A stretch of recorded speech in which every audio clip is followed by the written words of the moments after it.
ነገር አለ እንጂ እኛ ግድ የለንም። ኢትዮጵያውያን ቢደሰቱልን ቢበሉ ቢጠጡ ፈታ ቢሉ ምን አገባን? በእኛ እጅ ነው ያሉት ኢትዮጵያውያን ወንድምና እህቶቻችን። እኛ በምንሰጠው አሁን ለምሳሌ አረብ ሀገር የምትሰራው እህታችን ኢትዮጵያ ውስጥ አንድ ዶክተር ከተባለ በላይ ይከፈላታል። አረባ የማዳም ሰራተኛ ኢትዮጵያ ውስጥ 2 ማስተር ኖሮት የብሬን ሰርጀንት የተባለው አያገኘውም። እሷ የምታደርገው ስለዚህ ቢኖር ኖሮ ክፍያው ትክክለኛ ቢሆን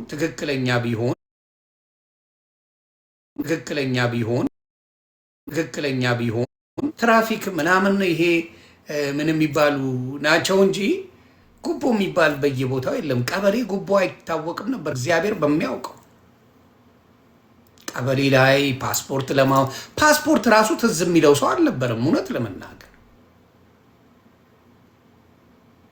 ምንም አይነት እንደዛ አይነት ጉቦዎች አልነበሩም። አሁን ግን ኤኒዌር ብትሄድ የትም ቦታ ብትሄድ ያለ ጉቦ አትገባም።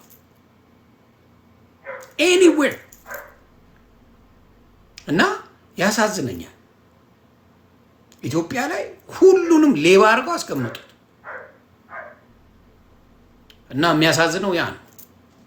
ስለዚህ የዛሬ አመት ወይ 2 ዓመት ያወሩትን አሁንም ምን እያደረጉ ነው? አቴንሽን እየፈለጉ ነው። ከአቴንሽኑ በኋላ ምንድን ነው የሚያደርጉት? ይሄኛውን ዘረፋውን ይጀምሩታል። በተለይ ዲያስፖራውን ዘረፋውን ይጀምሩታል። ምክንያቱም እስከ ሬሳ ደረጃ ከደረሱ ሀብት ንብረቱን ለመዝረፍ ነው። ሀብት ንብረቱን ኢትዮጵያውያንን ለመዝረፍ የሚያደርጉን ነው። ያሳዝናል። እኔ የትም ዓለም ላይ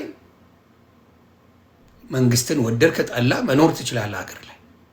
ኢትዮጵያ ብቻ ነው አይቻልም። ኢትዮጵያ ብቻ አይቻልም።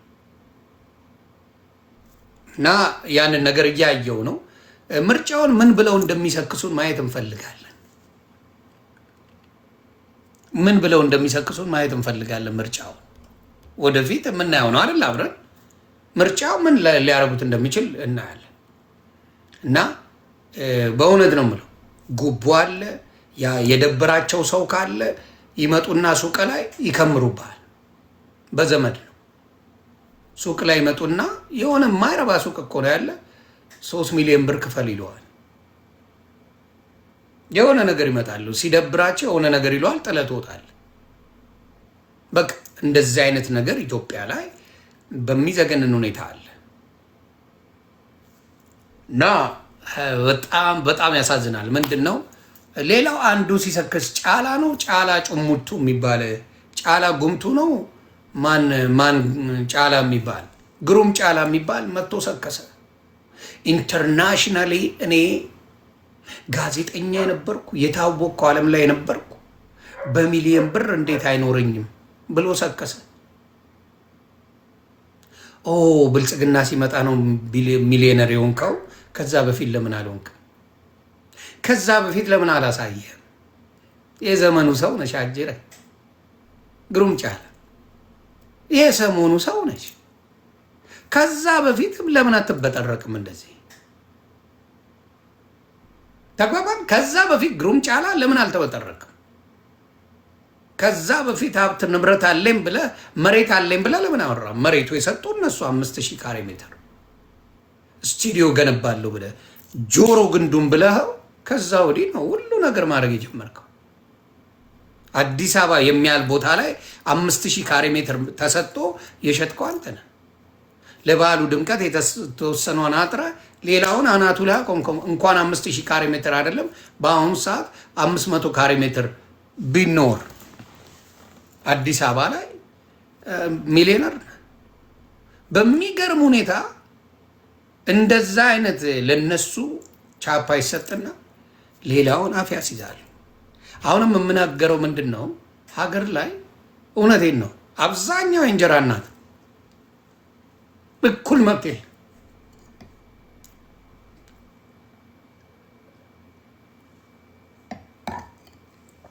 ስለዚህ መንግስትን እዚህ ሀገር ለምሳሌ መንግስትን መውደድ ብቻ የለብህም።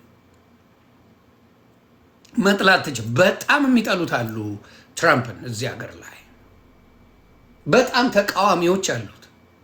መኖር ግን ማንም አልከለከላቸው።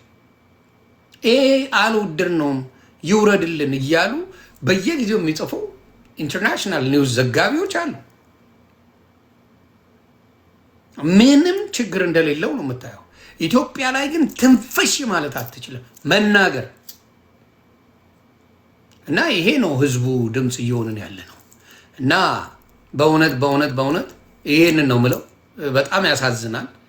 ገንዘባችሁ ግን ጥንቃቄ ብታደርጉ ስፔሻሊ ኢትዮጵያ ላይ ንብረት ካላችሁ ሀብት ንብረት ካላችሁ እዚህ ሆናችሁ ጓገጭ የምትሉ ንብረታችሁን እዛ ይቆለምምላል ንብረትን። ከዚህ በፊት ወያኔም ስታደርገው ነበር፣ ህወሓት ይህን ስታደርገው ነበር።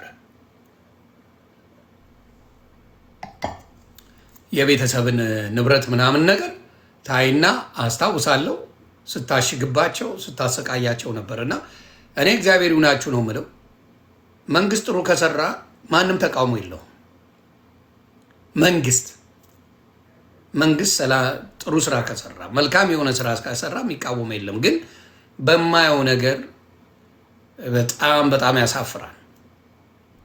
ህዝቡ መኖር እንዳልቻለ ነው በየጊዜው መሴጅ የሚደርሰኝ። ህዝቡ መኖር አልቻለም ነው መኖር አልቻለም። ህዝቡ መኖር አልቻለም። ስለዚህ ለህዝቡ ቢታሰብለት ጥሩ ነው። ለህዝቡ ቢታሰብል በቃ ይብላ ይጠጣ ይኖር እንጂ ባለስልጣን ልሁን አላለም።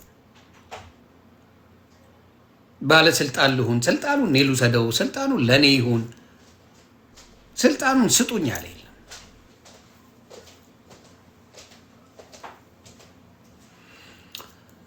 እና ያንን ነው የምለው።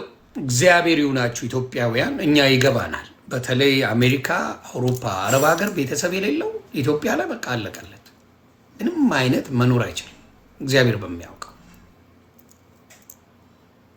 በጣም ያሳዝናል። ለየትኛው ሀገር እንደሚሰሩ ግራ ይገባል። አሁን ለምሳሌ አባይ ተገድቧል። መቼ ነው እኔ ግራ የገባኝ? አባይ ተገድበዋል። ከተገደበ ቆይቷል። 6 ወር 7 ወር 8 ወር አልፏል አይደለ? ምንድን ነው እያደረጉ ያሉት? እና መብራቱ መቼ ነው የሚመጣው?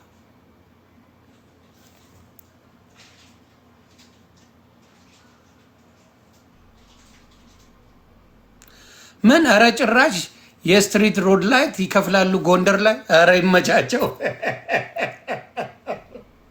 የመንገድ ላይ መብራት ይከፍላሉ ጎንደር ላይ። ይመቻቸው።